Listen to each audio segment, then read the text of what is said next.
Hello, Darshan Maharaja here. Last couple of days, this report has been circulating widely and drawing a lot of reaction about. I mean, it is uncorroborated, but someone said that they saw people from India pooping on a beach in Wasaga, and I thought. I engaged in some conversations on X, and then I thought I should make a video about this because there is a bunch of issues to unpack here. The first, as I said, is that this report is not supported by any photographic evidence, still photography or video. Few months ago, there was another report of this type, and I did not see any photographic evidence. It's a small mercy. One doesn't like to see that, but if you want to form an opinion, you want to see evidence. But there are two main aspects to this that I am seeing. One being that it distracts us from many other issues and causes division. And secondly, the reaction itself, the readiness with which a lot of people have accepted this report, and the reaction to the reaction, and so on. These are the things that I want to talk about today. Now, first of all, talking about the distraction, just I think it was yesterday when I pointed out to someone that, it's been a while since we heard claims from the Liberal government about unlocking so many homes. Although I did see a ex post by the Liberal Party dated yesterday, I saw it today, saying that they are unlocking 4 million homes. But this has not come from any prominent personalities in the Liberal government. So that issue is, I think, being allowed to slide into the background or at least on the back burner. Uh, this is not the only issue. There are a lot of other issues as well. And while we are busy arguing with each other on whether or not there were Indians pooping on Wasaga beach, we are not discussing those things. I mean, the fundamental reality of life is that resources are finite and they have alternative uses. So if you are using your finite resources on one issue, then you are not able to use them on any other issue. So that is, it was worth commenting on briefly, but my main focus is going to be on the reaction to this. Now, as I see it, the reaction is coming from a place of intense frustration. And when people are that much frustrated, they are going to believe that this report is also true because, and in a lot of ways, this bad reputation is earned.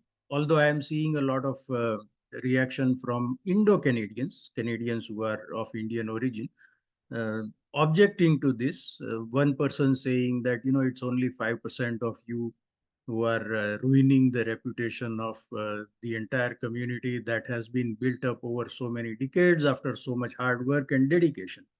This is a point that I have also made in various fora over the last at least couple of months.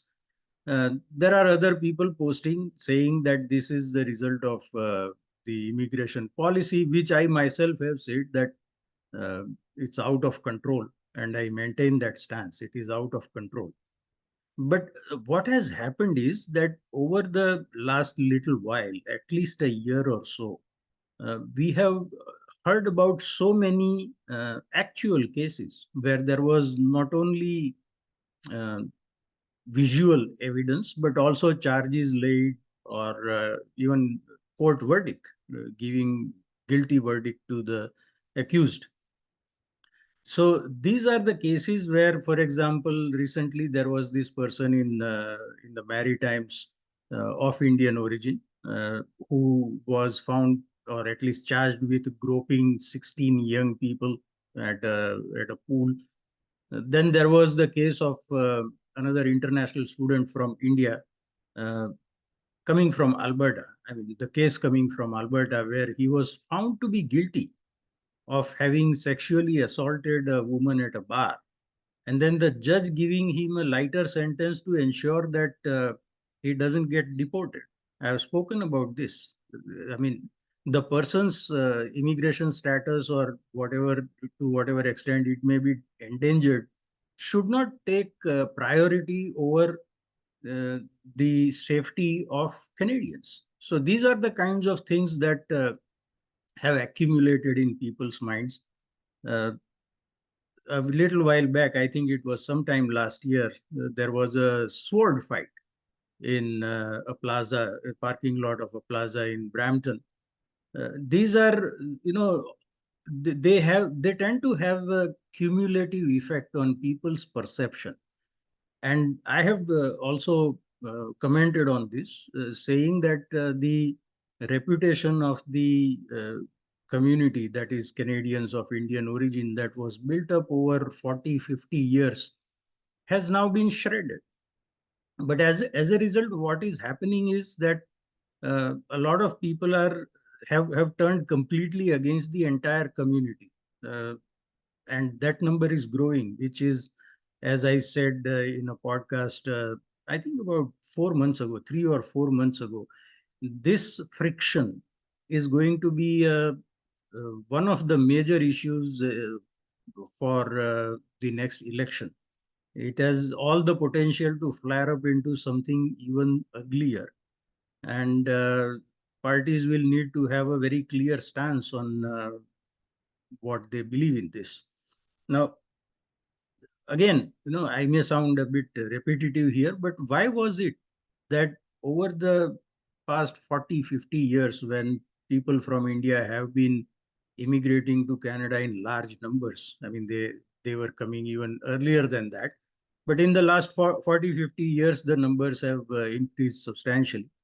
So why is it that over all these decades, this kind of behavior was never a problem? And now suddenly, every day you wake up, you find something on your phone that points in that direction. I believe that this is because the previous immigration system was vastly better than what we have now.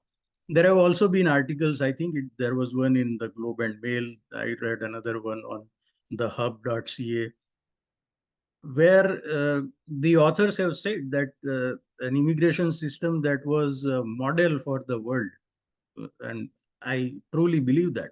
It's one of the things where our claim of being the best in the world was genuine.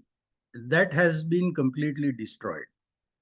And again, I have spoken about this motion M44, which asks the government to open permanent residency pathways for people of all skill levels for temporary foreign workers, including international students. So to re-emphasize, international students were just seen as a subset of temporary foreign workers. And previously, while our immigration system was geared for bringing in highly skilled people only, now it was thrown open to all skill levels. This is not to suggest that people having or working in low skill jobs are bad people, but the filtering mechanisms have been removed. Uh, and I did a podcast episode on this, M44 also, where I pointed out that the motion passed unanimously by a vote of 324 to 0. So all of our parliamentarians have to answer this question as to what was the basis for them to conclude that the emphasis for our immigration policy should shift from highly skilled people to people of all skills at all skill levels. Then there was the trigger, which I mentioned in a recent video. There used to be a trigger where work permits for foreign nationals would not be issued if the unemployment rate exceeds 6%. That trigger was removed in April 2022. That was just 1 month before motion M44. At the same time, the condoning of disruptive behavior is now showing up in people's reaction to it. And I have maintained that extreme leftism boosts racism. People who are otherwise not racist, out of their frustration, they will start saying things that would otherwise be racist. So that is one major issue to resolve at the political level.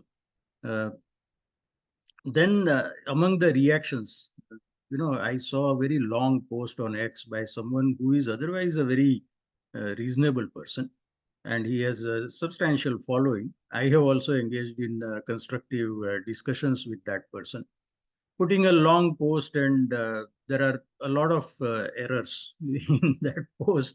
The one that I wanted to focus on today was he said that public defecation is, quote, a cultural tradition in India, end quote. No, it isn't. I mean, in all my life, I have never shat in a public place. It was always a washroom intended for that purpose. So it is not a cultural tradition, but this is just to highlight how people are getting affected by this to the extent that someone can write this, and given that person's significant reach, a lot of people are going to accept it and believe it. It's not it's not a cultural tradition. I mean, it may be due to economic reasons, and then it may become habit, but it's not a cultural tradition. So these are the kinds of faulty ideas that are always going to spread when people have been frustrated to this level, and there is no corrective action being taken at the political level. Let me know what you think in the replies. I'll see you in the next video. Until then, goodbye and be well.